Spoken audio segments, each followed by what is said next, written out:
I will be forever the myth. You're the king of kings, There's always a pecking order. The little peckers never mess with the big peckers. So I'm a rooster, and he's a chicken, so to speak.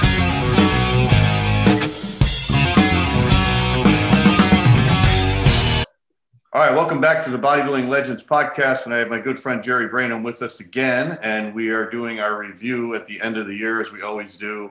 We go back 50 years, 40 years, and 30 years. So the year 2020 just ended, and we've already talked about 1970 and 1980. So today we're going to talk about 1990. How you doing, Jerry? Okay, how you doing, John? I'm doing good. And I also want to mention at the beginning, Jerry's newsletter is called appliedmetabolics.com. And I just signed up today, Jerry. I'm your new subscriber. Is that right? Oh, Yeah. Thanks a lot. I appreciate that. Yeah, I know. I've been promising to do that for the last couple of months. And also, and thank you for allowing me to put my YouTube videos on your Facebook page too. Yeah, no problem. You're the only one I allow to do that. I appreciate that. You know. All right, so we're going to talk about 1990, Jerry, which was 30 years ago.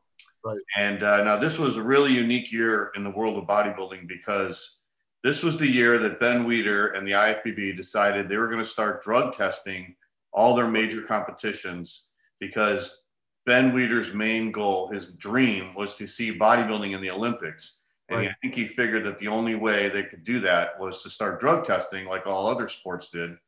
And Right. I think in the 1980s, that's the decade when steroids really came to the forefront and the Right. general public really found out about steroids. Because if you go back to the 1970s, I don't think the general public really didn't know about steroids, right? Certainly, yeah, yeah. Well, you know, the thing is that what happened was Ben Weider, as you point out, Ben Weider, of course, just for people that don't know, you know, because they wonder about, you know, the difference between Joe and Ben. Ben and Joe started, you know, had an agreement. Ben was Joe's younger brother.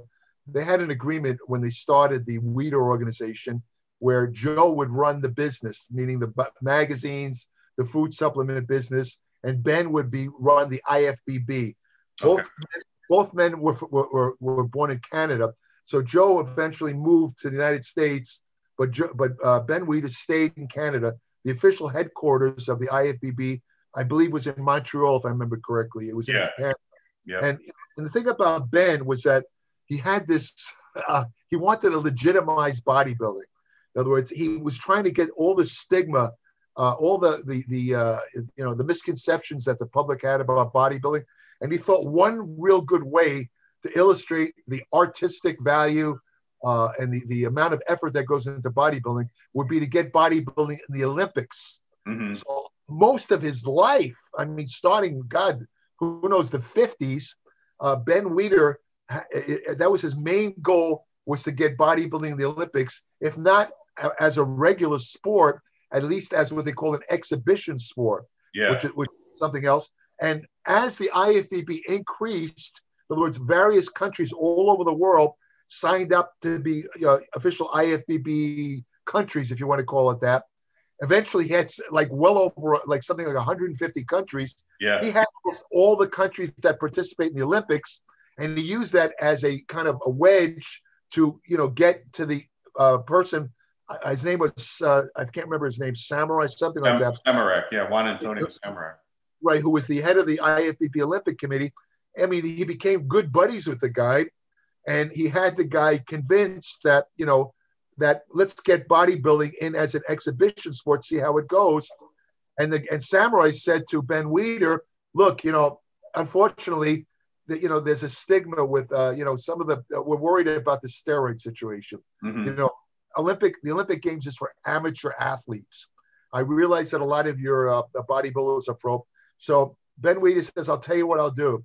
I'll start testing our amateur division. In other words, the IFBB World Championship, they became drug tested in the late 80s. As a matter of fact, one interesting contest, I can't remember what year, I think it was 86. I think it was, I can't remember, but what happened was three of the guys failed. That was the first time they did the drug test. Three of the guys in the heavyweight division, I can't remember what country this was in, maybe somewhere in the Far East. they were eliminated. So it turns out Ralph Mueller, who was like 4th place in the contest, he got the award. Yeah. Ralph Mueller is a good friend. Every time you see Arnold, there's Ralph Mueller with him. Right. His close friend. 6'7", yeah. Yeah, and he's been in the movie Gladiator and all this and that. Right. Real tall guy. He's like 6'7", something like that. Right. He won the universe by default. And then, of course, then they started doing it in the pro contest. And of course, I think it might have been that same year, 1990, the Arnold contest. Yeah. It was won by actually Shawn Ray. Yeah, I want to talk about that. Yeah. Shawn Ray failed the drug test, and the contest was awarded to the 2nd place man, Mike Ashley, who happened to be an avowed natural bodybuilder. And this guy, I knew Mike Ashley, and I can tell you stories that he was fanatical about staying natural, and he took it he was very, very intelligent. Mike and I had long discussions about nutrition and training. Very sharp guy, very, very, he was a guy, John, and I know you're like this too, because I've seen your writings and your books. He was very, very careful in studying and doing everything he could to maximize his natural potential. Yeah. In other words, he didn't overlook anything. But the point is, though, that Mike Ashley won the Arnold show because Shawn Ray failed in the drug test. Right, right. So my point is, these drug testing things were having an effect. You know what I mean? So, okay, go ahead. Keep talking. Go ahead. I just wanted to throw that in. Yeah, so what they did was they were going to test the 2 biggest pro shows, which was the Arnold Classic, as you said, and the Mr. Olympia. And they were also going to test all the NPC shows where you could get your pro card and turn pro. So that was the NPC USA, the NPC North America. You had to win the overall in those 2 shows to turn pro. And then the nationals, where you had to win your class. So that was the lightweight, middleweight, light heavy, and heavy. So they tested 3 national NPC shows, and then the Arnold Classic and the Olympia. And as you mentioned, the Arnold Classic was the first one they tested. Right. But hey, before we talk about that, I don't want to skip this one. Let's talk about that Pro Ironman in 1990, which Shawn Ray won. And I was there. I was on vacation in California that year, and it was in Redondo Beach. That was a great pro show. It was really exciting. Shawn Ray won his first pro show. So Shawn turned pro at the 87 Nationals. And then he had kind of a rocky start to his pro career. He did the 88 Olympia. Well, he did the 88 Night of the Champions, but he only got 4th. And a lot of people thought he was going to win. Right. And then he went to the Olympia, only got 13th. And then 89, if you remember, he had a neck injury, pulled his neck. So he dropped out of the Arnold Classic. And then Wayne DeMilia suspended him the rest of the year because he dropped out of the Arnold Classic. So he really didn't get going until 1990. But when he came out in 1990, wow, he was in fantastic condition at that Ironman, that Pro Ironman. Right, right.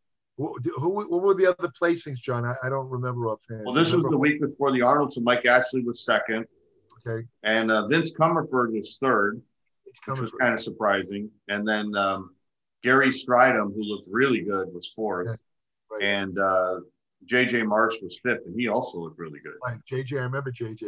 Yeah. I got a funny story about Vince Comerford. Now, for people that don't remember, Vince Comerford was a short, at that time, had blonde hair. Yeah. Kind of a cool cut type of thing.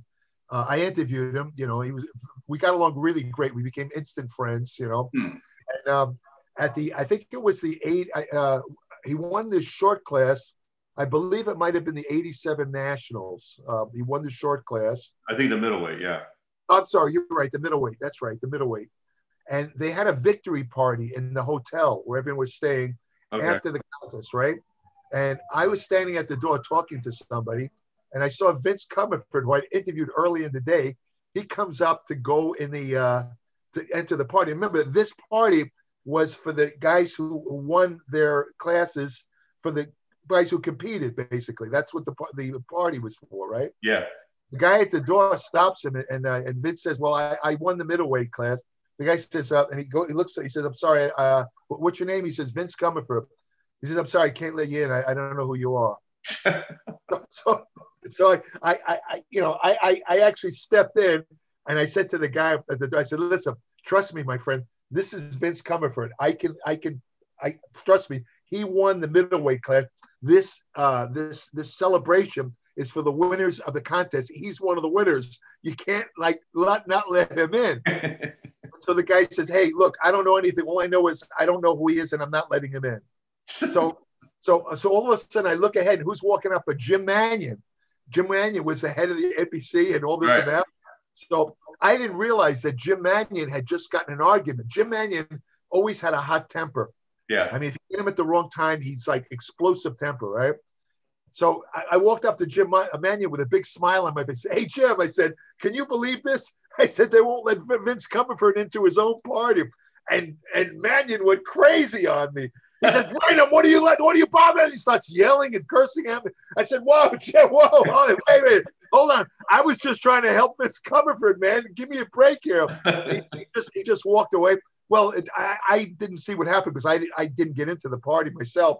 But I found out later that, sure enough, Mannion got Vince Comerford in right after that happened. Yeah. And then here's the funny part of the story. At the next Nationals, I think it was in Pittsburgh, that was won by Kevin Levrone. That's when, they had these kind of sandwiches backstage, different kinds of, like roast beef, Right. I took what's his name? Jim Mannion saw me. This is a couple of months after this incident, and he came over and gave me 2 sandwiches, right? So and he basically apologized. I said, well, Jim, you realize I was just trying to help Vince. I wasn't trying to get you up. He says, I know. I was just in a bad mood. I didn't mean to take it out of him. So for years since then, this is a funny story. For years since then, every time I see Jim Mannion, I always say the same thing to him. I said, Jim, do you have any sandwiches? And he laughs. It's a standing joke. Nobody knows what we're talking about. It only him and I understand. It's a standing joke we have. Right. Go ahead, keep going. Go ahead. So I was putting clips of that contest, the first Ironman, on my YouTube channel. Yeah. And man, the posing was so good. Stridham even was, he did a great posing routine, even though he wasn't the greatest poser. He was really big and not quite super shredded, but man, he looked great. And JJ Marsh was good. Mike Ashley was in great shape. Shawn Ray posed to Luther Vandross. It was really an exciting show. Well, Shawn Ray, as you probably know, Shawn Ray's mentor was a guy named John Brown. And John Brown was a very artistic. He was also the mentor for Vince Taylor. Mm-hmm. He basically showed these guys how to train, how to pose. And they got lucky with John Brown because John happened to be one of the first artistic posers. Yeah. In other words, instead of going out like the guy, some of the guys, not, he was like into that flowing stuff, He tried to almost make it like balletic, almost a posing ballet. Yeah. And he kind of taught Shawn Ray. So every time Shawn Ray posed, I mean, he'd actually lip sync the song he was posing to. If you watch Shawn Ray pose, whatever song was playing of the music, he'd be lip syncing as he's posing. So it looks like he's singing and kind of posing at the same time. So he was a master poser. And of course, Shawn had this fantastic physique to begin with. I mean, every time I see the guy, I always say, Shawn, I consider you one of the uncrowned Mr. Olympias, I said, because you had literally a perfect body. You had no weak points. Everything was perfect. Of course, he says thank you and all this and that. But I mean it. I mean, there's a handful of guys who I think could have easily won. I think I've mentioned this: Shawn Ray, Kevin Levrone, of course, Lee Labrada. We'll talk about in a minute at the 90 Olympia. And there's Flex Wheeler, of course. Yeah. And there's one other guy who I can't remember, but those guys to me could definitely have been Mr. Olympia. They could easily have won.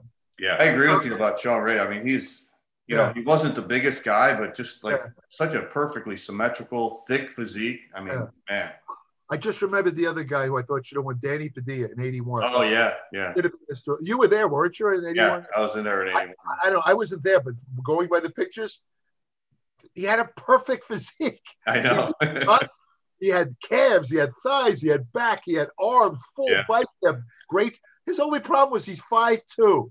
Right. So what? The guy who won was 5'4". Big deal. You know what I mean? Right. I can never understand.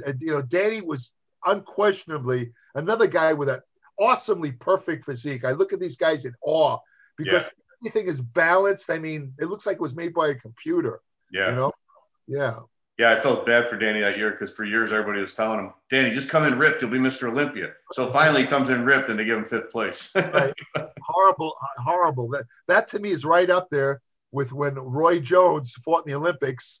And he fought this guy. It was held in Korea. He fought a Korean fighter. he beat the hell out of the guy for, was it 3 rounds? The guy couldn't even get a punch in. And then they I'll never forget this. They raised the hand of the Korean fighter afterwards, like he won. And the Korean fighter, the camera goes on his face, and he looks like he's in shock. He can't believe it. and he's looking at Roy Jones, and like I don't know what he did. I don't know whether he went over to Roy Jones. I don't remember, but I mean, it was such a miscarriage of athleticism. And to me, that's what happened to Danny. How could you give this guy 5th place? He was the best guy in the show. Right. So, but at that, go ahead and continue. Go ahead. The week after that, I think it was like 1 week later, they had the Arnold Classic. So now they did not drug test the IronMan, but they did drug test the Arnold Classic. Right. And so this was the first time they ever drug tested. So it seemed like they had a few mistakes. They didn't know what to do. So they did the drug test, I think the day before, or maybe that day, and they didn't get the results till a week later. So like you said, Shawn Ray wins again. Of course, he beats Mike Ashley again, just like the Ironman. But now this time, Shawn Ray fails the drug test, and then they call him up. I think he won $60,000, and they said, you got to give back the $60,000, and you got to give back the Arnold Classic trophy. So I guess he had to go up to Gold's Gym and drop the trophy off, and somebody came and picked it up from him, and they gave it to Mike Ashley. But poor Mike Ashley never got the chance to be awarded on stage. Right. He got 2nd place, and then he never got his chance to be in the spotlight like that, Well, John, they were also testing the NPC amateurs by that time. That year too, right? At a USA contest, they had a female bodybuilding contest with the the men's contest, and I was covering the show for Weider, and I was told that 5 women had failed the drug test. Okay. Right. So I went up to one of the judges, who I don't want to mention her name, but I don't want to embarrass her, but because I think she's still judging even today. I went up to her and I said, excuse me, could you tell me that I had my little, writing pad. Could you give me the names of the women who failed? And I'll never forget what she told me, John. Are you ready for this? Yeah. She says, no, I'm not going to do that. I said, why? She said, I don't want to embarrass the women. I said, wait a minute. What's the point of doing drug testing? I mean, if you're not going to release the names, right. it's kind of pointless. And second of all, after the pre-judging, everybody's going to know the women that failed because they're not going to be at the night show anyway. Yeah, right. She staunchly wouldn't. No, I'm not doing it. I thought that was one of the stupidest. I just shook my head and walked away. I said, "This is ridiculous." Yeah. I said the whole point of drug testing is that it's punitive. In other words, what you're being thrown out of the show because you broke the rules. Right. So what they're saying, it'd be like somebody going up on the street and shooting somebody, and then you say to the cop, "What's the name of the guy who pulled the trigger?" I'm sorry, I can't tell you that because it's against his rights. He has to go through trial first, and right now it's an alleged crime. There's a guy dead on the sidewalk. What are you talking about? Right. That's the same thing that she did. You know what I mean? Right. Stupid. We'll get to them. And she's still a judge today, so I don't want to mention her name. Yeah.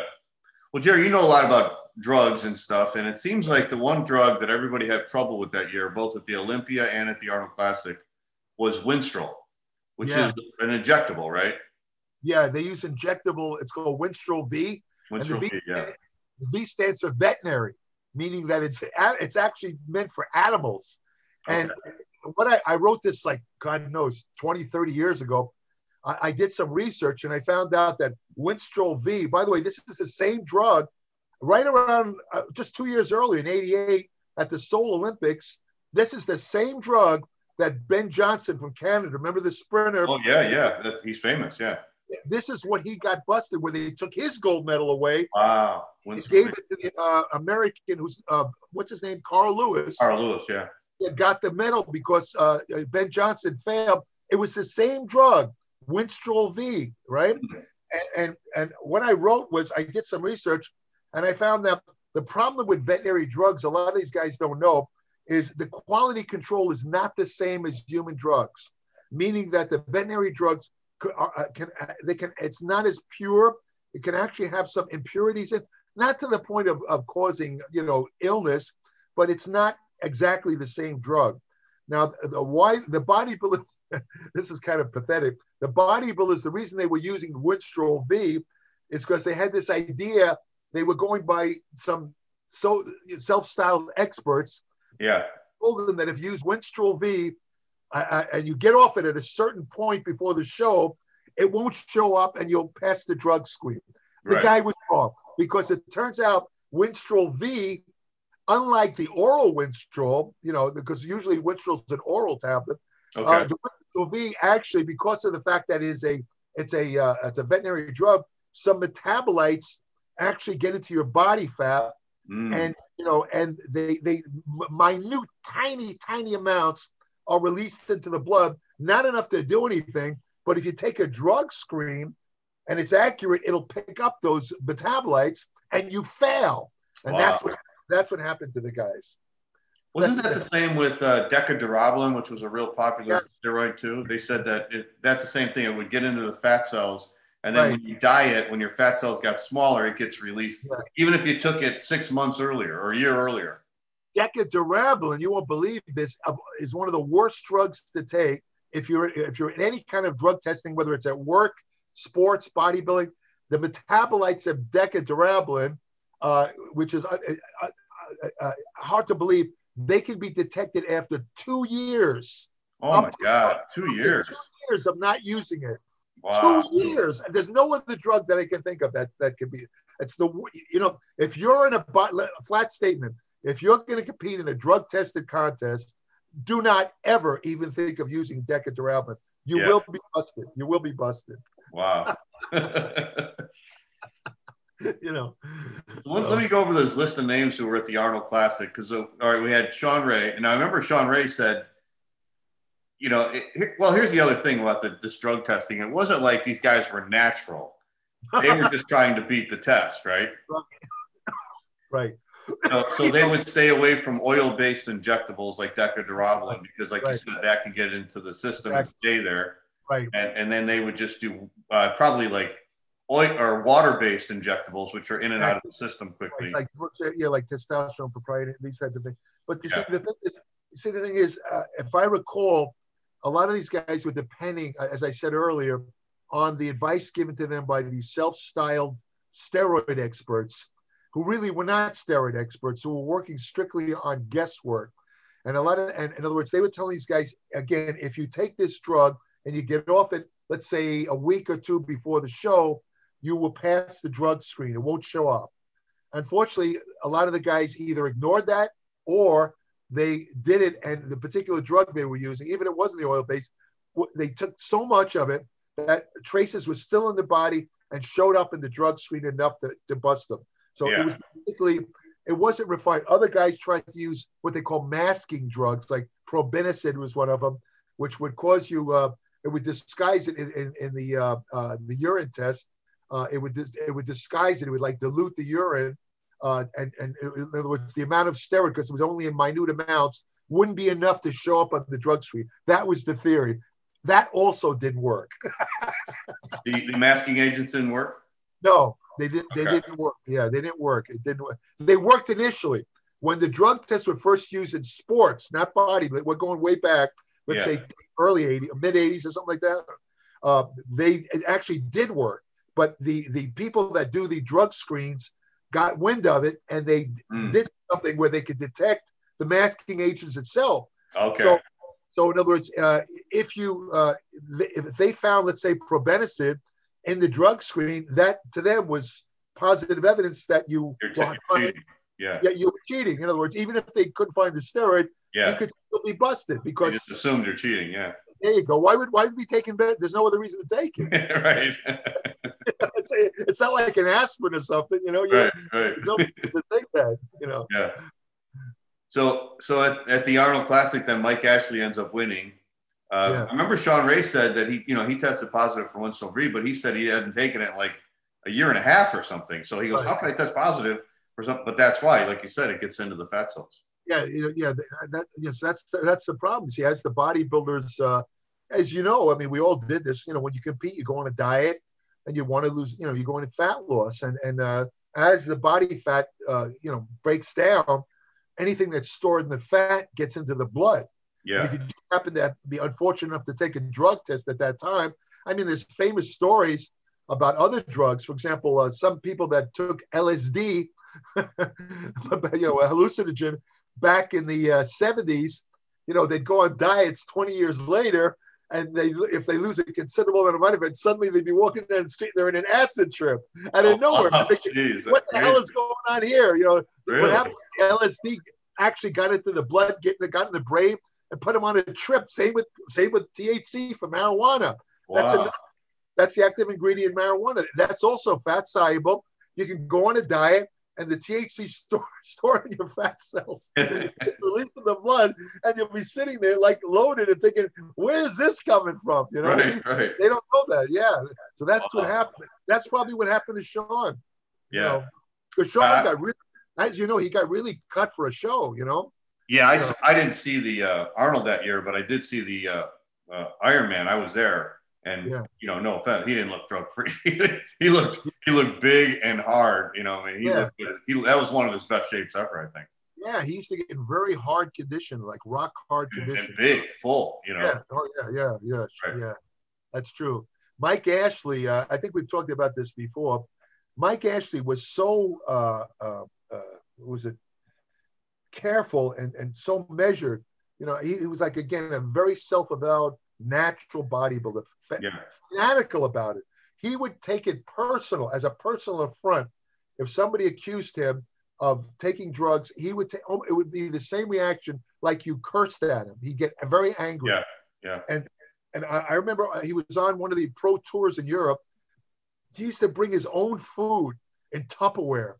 He had suitcases full of Tupperware, and he would not eat in the restaurant. Everybody would eat in the restaurants, all the other body. Mike Ashley would be up in his room eating out of his Tupperware. How do I know? Because I met him in his room to interview him. And as he's eating, he takes the Tupperware out of his suit and starts eating the food. I said, Mike, bring your own food. He says, I'll never eat. I never eat restaurant food. No, never. He says, and he had his own water. I mean, that's how careful this guy was. Yeah. And told me he measured. He had a little scale, John. He measured his food, and I'm thinking, holy Toledo! I've never seen a guy this. I don't know. Maybe fanatical is not the word, right word, but let's say careful. And the way he was talking, I had doubts about him myself. But after talking to him for a couple of hours, watching how he eats and all this, I became convinced that the guy really was a natural. He was just a genetically gifted, muscular guy. I ran into Mike not long ago at it was the memorial for Franco Colombo, and he still looks in great shape. I mean, the guy's still hard as a rock. He's in great shape. That's Mike. It's interesting too. I heard this recently. I don't know if he said it on his Facebook or whatever. Somebody said it, that even now he's like 60 years old, 61 years old. He said his natural testosterone level is 800 at 60 years old. That is unusual, but it's possible. Yeah. I mean, if that's true, and Mike, I think Mike is an honest guy. Seems like it, yeah. Yeah, I mean, that would mean that at 60, what was he, 61, whatever, he could still build muscle. He has enough testosterone where, without taking any kind of testosterone replacement therapy, the guy could still look great at 61. And sure enough, I mean, he's wearing clothes. I was he's well dressed. He was wearing a suit when I saw him. But I touched his shoulder. It's hard as a rock. Yeah. I mean, the guy is still in shape. There's no sign of fat. He still had a small waist. Yeah. So I believe that too. If he says it's accurate, I believe it. He's just when I interviewed him, he said his weight when he was competing as a pro was only like 185, 190. I mean, he never even got to 200. Yeah, when I interviewed him, his weight was 190.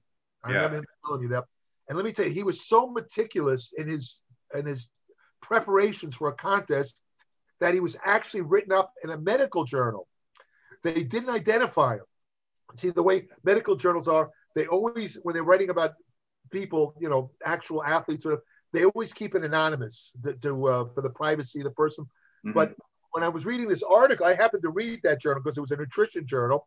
And I'm looking at the program. Remember, I had already interviewed Mike, and I'm looking at his nutrition. I'm thinking, wait a minute, this is Mike Ashley, because they mentioned that he's big on medium chain triglycerides as a supplement. Oh, yeah, I remember that, yeah.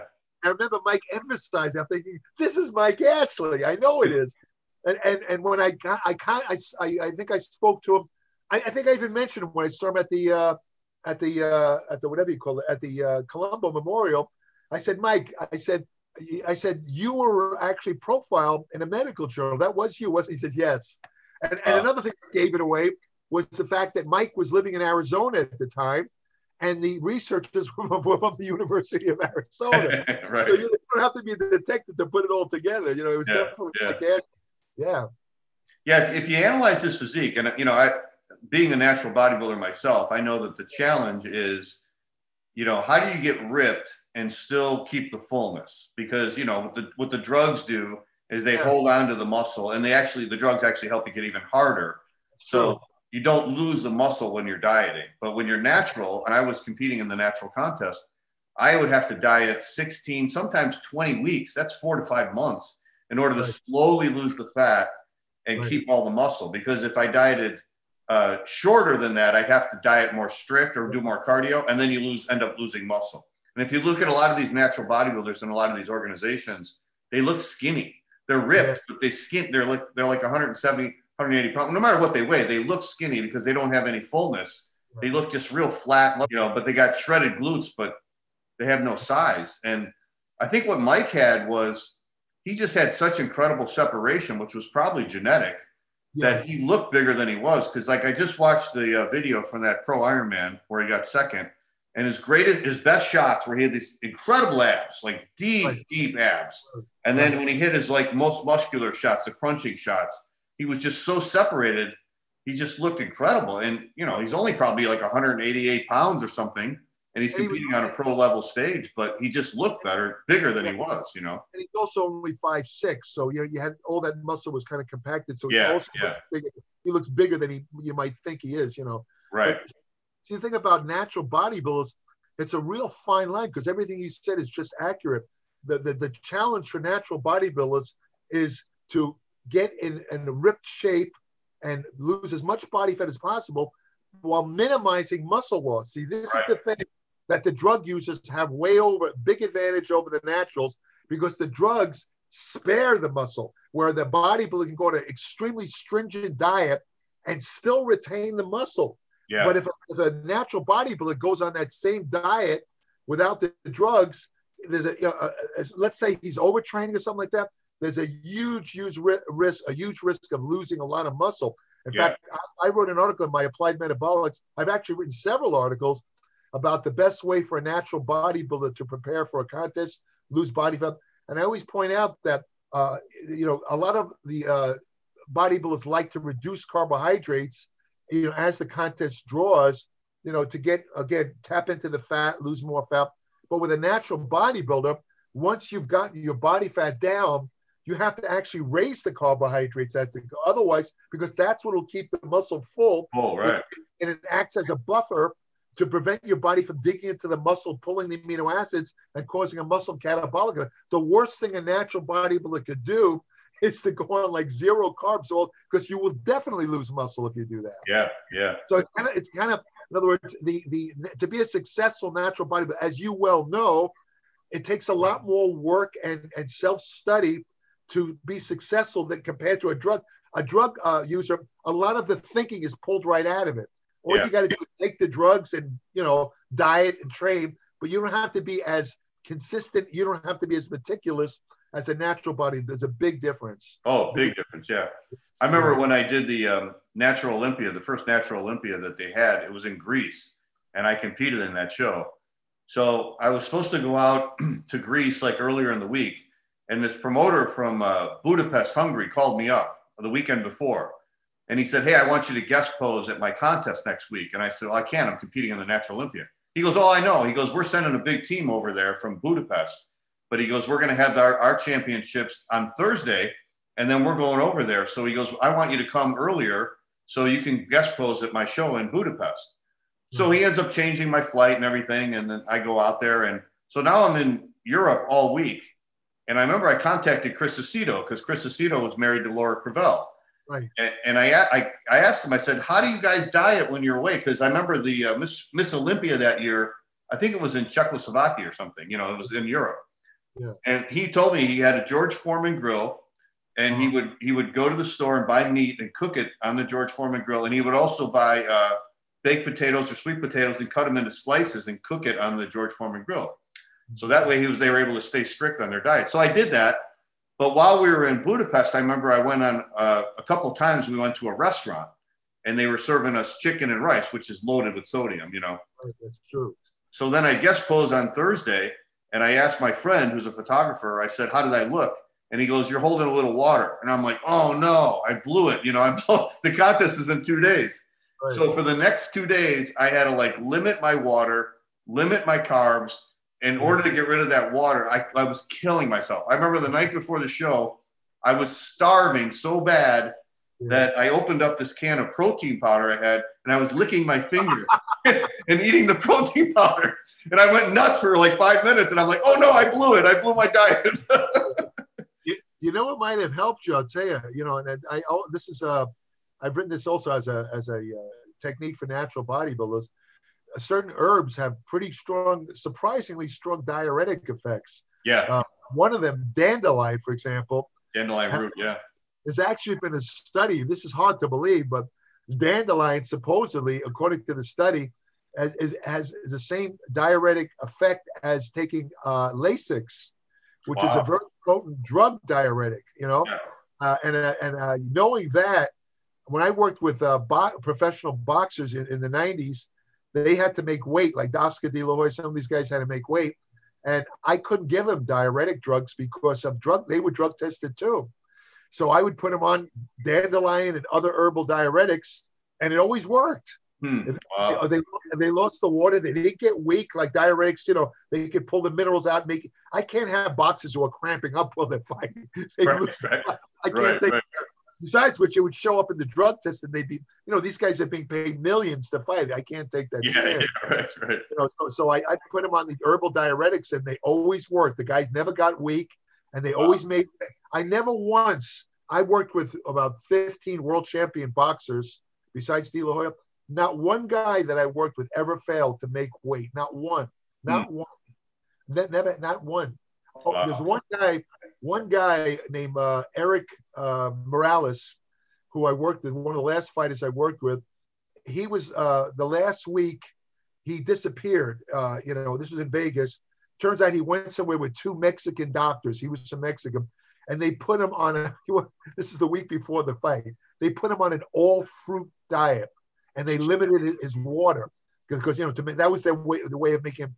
When I heard that, I couldn't believe it, you know, because he was doing great while me and I was working with John Park, you know, Reg's son. Yeah. He had him in great shape. He was strong. And then he disappeared, you know, actually it was 10 days before the fight. I called the promoter and I said, look, I don't want to take any responsibility. And John was right next to me. I said, this guy has gone his own way. I just found out he's living on fruit and with a water restriction. I said, I don't think that's a good idea. He was fighting Manny Pacquiao, one of the great. I said, this is a very bad. I don't want to take responsibility. He's not listening to me.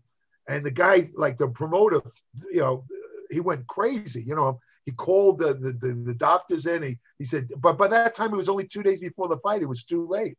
I couldn't do anything. And sure enough, I go to the weigh-in, and there's Eric Morales looking like a freaking concentration camp victim. Wow. All the muscle that we built was gone. He had these little skinny arms. He had delts when we worked. His deltoids were now gone. He looked like totally. I leaned over to John and said, "He's completely catabolic." Yeah. I said, if this guy goes 3 rounds, I'll be surprised. He got knocked out in the second round. Jeez, unbelievable. So you know, I mean, my point, you know, but this is a guy but he still made weight. But the thing is, this is the one time he lost too much weight, and that wasn't my fault. He was listening to these 2 quack. I don't even know if they're real doctors, to be honest with you. Right. My fault because this is a guy who went extreme in the other direction. Yeah. He lost too much weight. But like I say, in other words, for a natural bodybuilder, and a lot of them are aware of this. If you take some of these herbal diuretics and you time it right, like in your case, for example, John, if you had taken that right when you noticed the water retention, just even taking it for 2 days, you would have been, you would have peaked right out. Of course, you won anyway. Right? You won the contest anyway. Yeah, I got lucky. I woke up on Saturday morning and I was ripped and I had veins. So it was perfect. I don't know how I did it, but I did it. I mean, you killed yourself to do it, but it was at least you won. It was successful. Right. Yeah. You could have taken a little bit of stress off yourself, but that's okay. That's all right. It's funny though. When I got back home, I was telling this guy who was a national competitor, who takes drugs, obviously, and I told him what I had to go through, and he goes, "Wow," he goes, "all we would have did was just carb up and if we were holding water, we just take a diuretic." Right. Yeah. Well, that's of course, getting back to these 1990 shows, diuretics were also banned. Oh, they were. Okay. Yeah. So this is not public knowledge. What I'm about to tell you now was that the guys that this hasn't changed. Diuretics are still extremely in heavy use in today's competition. Oh yeah. I mean, they're used by the pro bodybuilders and especially by the women. Yeah. All these bikini girls, the female bodybuilders, they're all heavily into diuretics to get that that lean look. Yeah. And the thing is, at the 90 Olympia, the guys were actually on diuretics that were more or less like designer diuretics. They were just coming out. They weren't actually on the market yet. They got them from, I don't know where they got them from, some of these drug guys, these coaches. They got them these kind of like designer diuretics that didn't show up on the drug screen. So the guys, even though some of them got busted for, like, let's say Winstrol-V and the steroids, they didn't get busted. I think 1 or 2 guys might have gotten busted for diuretics, but it wasn't the experimental. They took the standard ones, and that showed up in the screen. So okay. They did, that's what happened. Yeah. Well, let me read the list of these. So Shawn Ray. Well, here's the guys that got disqualified. Shawn Ray, of course, who was the winner. Ralph Mueller. Right. Nimrod King and Samir Bannout all got disqualified from that Arnold Classic in 1990. Oh yeah. Samir, I didn't remember Samir getting it, but that's interesting. Yeah. Do you remember Nimrod King? I don't know if you remember him. Oh yeah, sure. Yeah, he was huge. Wasn't he from Canada too, if I remember correctly? Yeah. I interviewed him too. He was a really nice guy. I asked him what the name Nimrod, what it meant, and he told me it meant king. So I said, so in other words, would it be correct to say that you're the king of the bodybuilders? And he laughed and said, yeah, go ahead. He was a nice guy. He was a pretty big guy too. Nice guy. He was huge. Yeah, he was thick. Yeah, he was a very nice guy too. Yeah. So there were only 9 guys left in the show after those 4 disqualifications. So you had Mike Ashley in first. Yeah. Mike Christian was second. Andreas Munzer in third, who was, a known drug user because he died. Oh boy. Andreas was a walking drugstore. Yeah, and he passed and he got 3rd place. Yeah. Robbie was 4th. Steve Brisboe was 5th. Tony Pearson was 6th. Paul Jean Guillaume was 7th. Another who really is a natural bodybuilder. Yeah. Chris Dickerson was 8th, and Albert Beckles was 9th. Wow, Albert got 9th. Wow. Yeah, last place. How this guy Andreas Munzer passed that drug test is very. That's something I can't explain. Yeah. Because this guy, unless maybe somebody advised him properly and he did get off the drugs. Yeah. In time to pass the screen. I don't know, because this guy, boy, was he a walking drugstore. That guy. I mean. Even back then, he took more, just a ton of more than the other guys. And of course, unfortunately, he was a really great guy. I interviewed him like 4 times. A very quiet, nice guy. Unfortunately, he paid the price. The poor guy died really badly. I think he just bled to death on an operating table. Yeah, that's what I heard. He had internal bleeding. Yeah. But let me tell you, John, if you see this guy in the photos, I know you could look him up on Google and look at the photos of this Andreas Munzer, and you see this guy's ripped, but you got to see him in person to see how ripped he really was. Yeah. I mean, I remember interviewing him where he was just sitting there wearing a T-shirt, and I could see his muscle fibers. It wasn't even flexing right through the skin. you know. And I remember saying to him, Andreas, I mean, do you ever eat junk food or anything? And he says, oh yeah. He says, I go off my diet in between shows. I said, what do you, he mentioned a type of cheese. I can't remember what it was called. It was a type of cheese in Europe. I said, that's it? That's your off diet stuff? You don't eat ice cream or pizza? And he looked at me like I was crazy. He says, no. He says, never. He says, never, you know. And just, I mean, the guy was shredded. I first saw him in Australia when he competed in the World Championships. I think it was maybe 88 when it was held in Australia. Yeah. And you know, I think he got in the top 3 or maybe he won his class. I don't remember. But that's when I first noticed him, because I remember looking at him and he flexed his legs at that show and he had cross cuts everywhere. I mean, I'd never seen a guy with so many cross cuts in his. It looked like the skin was taken off his legs. Wow. You know, thinking, how did he get so freaking ripped, man? You know. Well, another show I wanted to talk about, which was also in 1990, which was not drug tested. Yeah. Was the Night of the Champions. Yeah. I that was my show. When I worked for Joe Weider, you know, my family lived in New York. And that's the one show that I insisted on covering. I know it had to be me because it gave me a chance. It was always held in the spring in New York, and it gave me a chance to, you know, to visit my mother and, you know, my family. Yeah. So every year, you know, when I worked for Joe, I always covered the Night of the Champions. Yeah. Yeah. So in that particular year, Mohamed Benaziza took first place, and Dorian Yates was second, and Danny Padilla was third. Yeah. Johnny Morant fourth, Robbie fifth.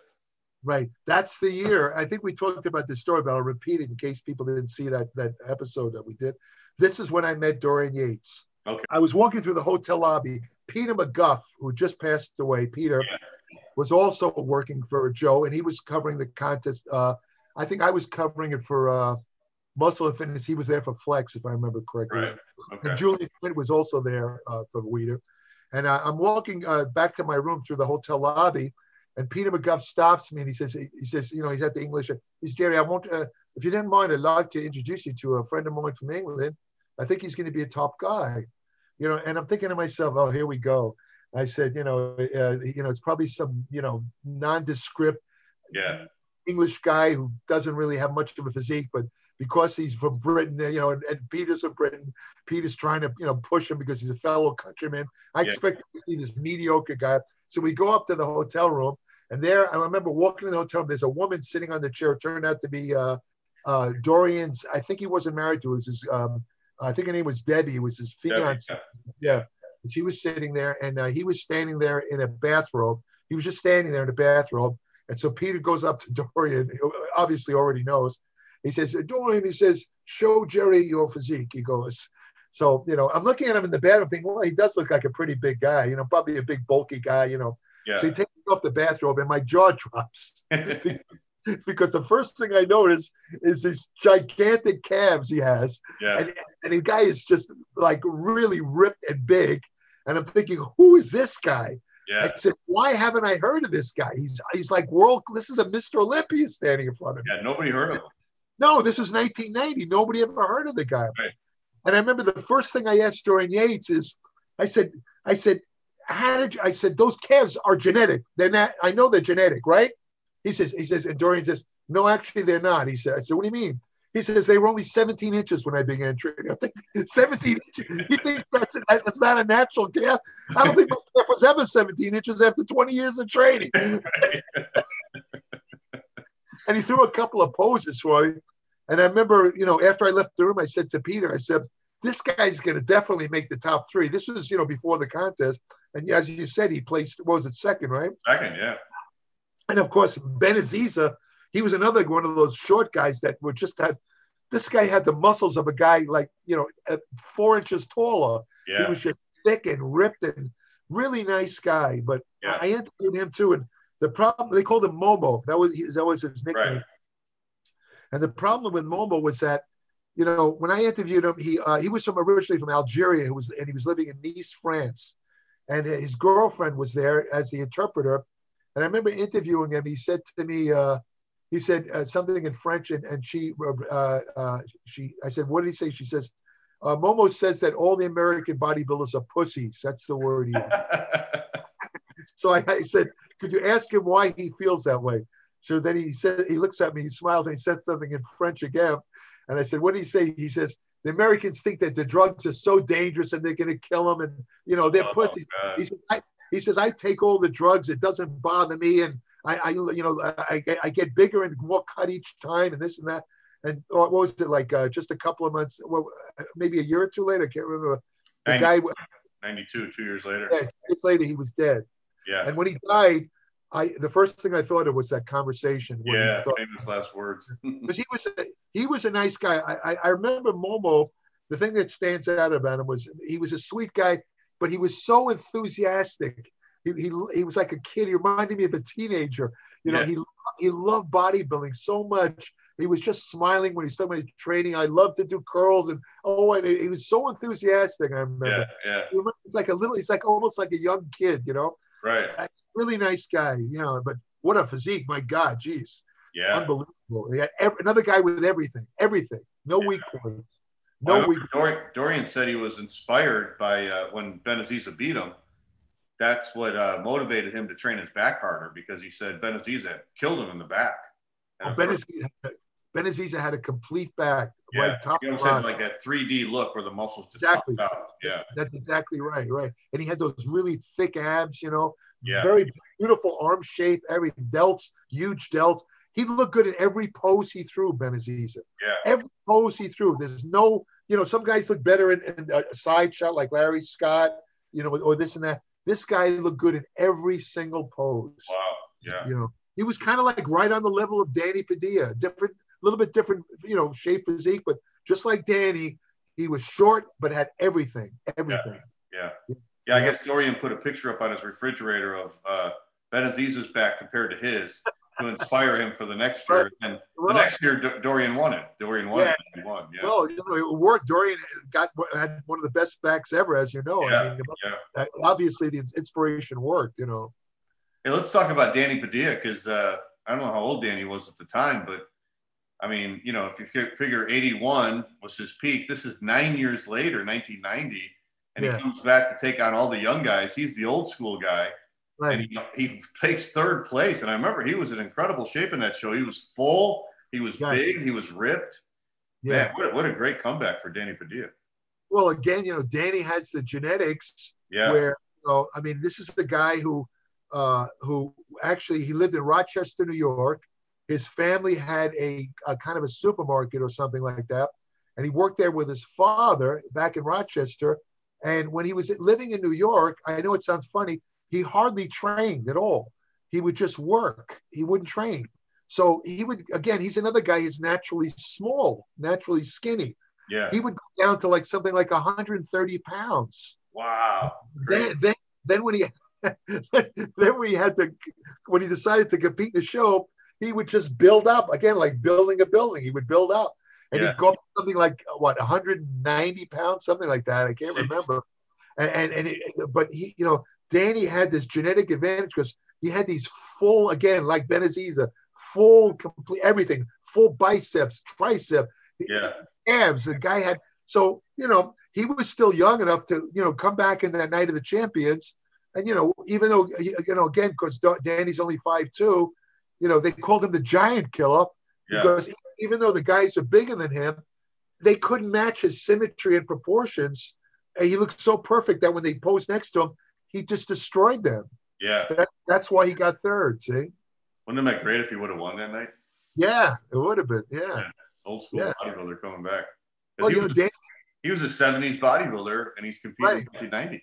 Well, Danny came back, and you probably saw this. I don't think I was there that day. He came back to be accepted into the Muscle Beach Hall of Fame a couple of years ago. Oh, yeah, I didn't see that. Yeah. I wasn't there, but I remember looking at pictures. I'm thinking, my God, Danny doesn't look that much different than he did when I met him. Still had the arms. I met him in the what was it, the mid-70s? Yeah. And he looks the same. What happened? Right. There's no age. He was standing next to a couple other guys that were around at the same time. All the other guys looked older. Danny looked like he was frozen in time. He looked almost the same. I don't know what this guy does, but more power to him. He's a great guy, Danny. Very nice. I've been trying to get him on my show forever, but I don't think he likes doing interviews. Oh yeah. Well, I hope you do because he's got some great stories. Oh, he's got a great personality too. Great personality. He's like a New York guy. I mean, yeah. He had a very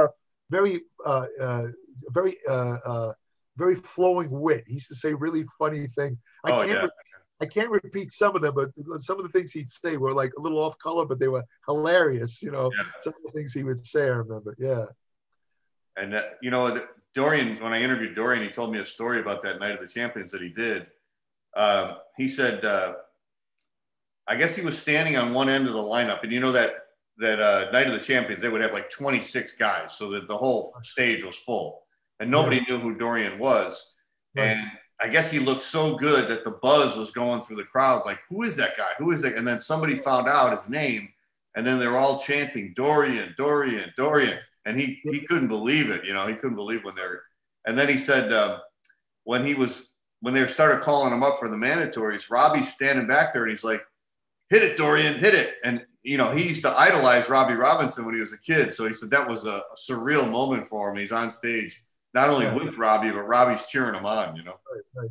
Well, I interviewed Dorian also, and I remember a statement Dorian made. Remember, this is 1990. I'm sorry, no, this is the next year this interview occurred. This is in 91 in Florida when he lost to Lee Haney. Yeah, I got second. And I remember I interviewed him at the pool outside the hotel. And I remember him saying to me, I said, well, what's your goal, Dorian? You know, you just got second, or are you coming back next year? What are you going to do? He says, my plan is to be the preeminent professional bodybuilder in the 90s. He says, I want to win the Mr. Olympia for at least the next 6 years through the 90s. He says, that's my goal. And he did. He did, yeah. 92 on, you know, and then, you know, he won it for the next 6 straight years. He did exactly what he said he was going to do. Exactly what he said he was going to do. I asked Dorian when I interviewed him too, I said, why didn't you do the Mr. Olympia that year in 1990? Because he got second to Mohamed Benaziza, so he was eligible for the Olympia. And he said, he goes, I knew it was being drug tested, and he goes, I knew nothing about how to beat the drug test, so I didn't want to do it. Well, that was honest, you know. That was actually a good decision on his part, you know. Yeah, and then he just trained for a whole year and then made some great progress, and then came back in 91, and then he won it that year. Right.